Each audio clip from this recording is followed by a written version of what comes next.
जय हिंद साथियों। आज के इस सेशन में हम बात करेंगे उपनिषद के बारे में। किसके बारे में? उपनिषद के बारे में। दोस्तों, इस वीडियो में अपन उपनिषद के बारे में थोड़ी जानने की कोशिश करते हैं। क्या है, जिस समय बुद्ध उपदेश दे रहे थे, क्या कर रहे थे? जिस समय बुद्ध उपदेश दे रहे थे, यानी गौतम बुद्ध जिस समय उपदेश दे रहे थे, उसी समय या उससे थोड़ा पहले दूसरे अन्य चिंतक यानी दार्शनिक यानी विचारक कठिन प्रश्नों का उत्तर ढूंढने का प्रयास कर रहे थे। दोस्तों, इस लाइन का अर्थ क्या है कि जिस समय बुद्ध उपदेश दे रहे थे, उसी समय जो अन्य विचारक थे वो भी कुछ प्रश्नों का उत्तर ढूंढने की कोशिश कर रहे थे। वो प्रश्न या उत्तर कौन से थे? जैसे जिनमें से कुछ मृत्यु के बाद के जीवन के बारे में जानना चाहते थे। उनमें से कुछ विचारक ऐसे थे, जब व्यक्ति की मृत्यु हो जाती है, पंचतत्व में विलीन हो जाता है, तो उसमें होता क्या है कि वो ये जानना चाह रहे थे कि मृत्यु के बाद का जीवन कैसा होता होगा। जबकि कुछ दार्शनिक ऐसे थे कि यज्ञों की किसकी उपयोगिता? यज्ञों की उपयोगिता के बारे में जानना चाह रहे थे। वैदिक काल में यज्ञ ज़्यादा होते थे, तो वो जानना चाह रहे थे कि यज्ञों का क्या महत्व है, उसकी उपयोगिता के बारे में जानना चाहते थे। इनमें से अधिकांश चिंतकों का यह मानना था कि विश्व में कुछ तो ऐसा है जो स्थायी है। उनमें से क्या थे? जो अधिकांश विचारक थे, उनका मानना था कि विश्व में कुछ तो ऐसा है, कोई ऐसी चीज़ है जो मृत्यु के बाद भी स्थायी है, मतलब मृत्यु के बाद भी बचा रहता है। उन्होंने इसका वर्णन आत्मा तथा ब्रह्मा अथवा सार्वभौमिक आत्मा के रूप में किया है। मतलब उन्होंने कहा है, इसका क्या मतलब है कि आत्मा तथा ब्रह्मा अथवा सार्वभौमिक आत्मा के रूप में किया है, यानी आत्मा का संबंध किससे है? ब्रह्म से है। उन्होंने ब्रह्म और आत्मा के संबंध को निरूपित किया है। वे मानते थे कि अंततः आत्मा तथा ब्रह्मा एक ही है। क्या मानते थे? कुछ दार्शनिक क्या मानते थे कि आत्मा तथा ब्रह्मा एक ही है। ऐसे ही कई विचारों का संकलन उपनिषदों में हुआ है। तो अभी तक आप ये समझ चुके होंगे कि उपनिषदों में किसका संकलन हुआ है, कैसे विचारों का संकलन हुआ है। तो मतलब जो उपनिषद है, उपनिषद में कैसे विचारों का संकलन हुआ है? आत्मा तथा ब्रह्मा, मतलब आत्मा को ब्रह्मा, यानी आत्मा को किसके? आत्मा को ब्रह्मा के, आत्मा का संबंध किससे है? ब्रह्मा से। इसको निरूपित किसमें किया गया है? उपनिषद में। दोस्तों, आगे बढ़ते हैं। उपनिषद का शाब्दिक अर्थ क्या है? गुरु के समीप बैठना। उपनिषद का शाब्दिक अर्थ क्या है? गुरु के समीप बैठना, यानी जो गुरु के समीप बैठकर एकांत में जो ज्ञान लिया जाता है, उसी को उपनिषद कहते हैं। इन ग्रंथों में क्या है?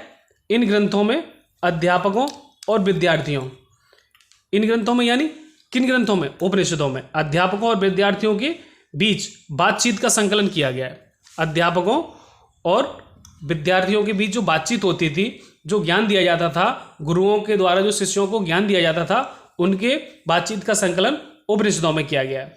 ये विचार सामान्य वार्तालाप के रूप में प्रस्तुत किए गए।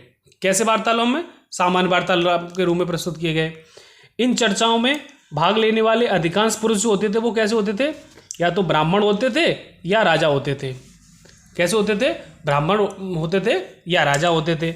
लेकिन कभी कभी गार्गी जैसे स्त्री विचारकों का भी उल्लेख मिलता है, यानी कभी कभी जो पुरुष होते थे, ब्राह्मण होते थे या राजा होते थे। लेकिन इसका अपवाद क्या है? गार्गी क्या है? वैदिक काल की क्या थी? प्रसिद्ध दार्शनिक थी। कैसी थी? प्रसिद्ध दार्शनिक थी। अगले पेज पे चलते हैं।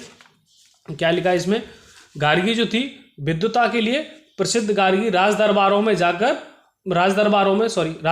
होने वाले वाद विवाद में भाग लिया करती थी। गार्गी कैसी थी? प्रसिद्ध दार्शनिक थी। गार्गी कैसी थी? प्रसिद्ध दार्शनिक थी, जो राजदरबारों में होने वाले वाद विवाद में भाग लिया करते थे। ठीक है। निर्धन व्यक्ति इस तरह के वाद विवाद में बहुत ही कम हिस्सा लेते थे। मतलब जिन लोगों के पास पैसा कम होता था, यानी उच्च वर्ण के लोग या राजा जो होते थे, वो वाद विवाद करते थे। ठीक है। लेकिन क्या है, निर्धन जो व्यक्ति होते थे, वो ऐसे वाद विवाद में कम भाग लिया करते थे। लेकिन एक तरह का अपवाद ही मिला है। वो अपवाद क्या है? सत्यकाम जावाल का।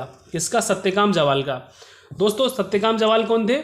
इनकी माता जावाली थी या जावाल थी, जो दासी थी। तो उन्हीं के ये पुत्र थे। और उनके गुरु का नाम क्या था? इनके गुरु का नाम था गौतम। आगे अपन पढ़ेंगे। इसका प्रसिद्ध अपवाद सत्यकाम जावाल का है। इनका नाम सत्यकाम जावाल इनकी दासी माँ के नाम पर पड़ा। ठीक है। सत्यकाम के मन में सत्य जानने की तीव्र इच्छा हुई। गौतम नामक ब्राह्मण ने सत्यकाम जावाल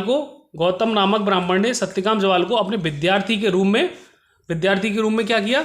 विद्यार्थी के रूप में स्वीकार कर लिया और उनको शिक्षा दी।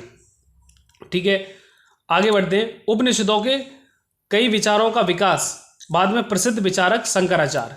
उपनिषदों का जो बाद में विकास हुआ है वो किसने किया है? शंकराचार्य के द्वारा किया गया है बाद में। ठीक है, अब इसके तथ्यात्मक थोड़ी जानकारी के बारे में बात कर लेते हैं। वेदों के उपनिषद जो है वेदों के क्या है? अंतिम भाग हैं। कैसे भाग है? अंतिम भाग, इसीलिए इनको क्या कहते हैं? वेदांत भी कहा जाता है।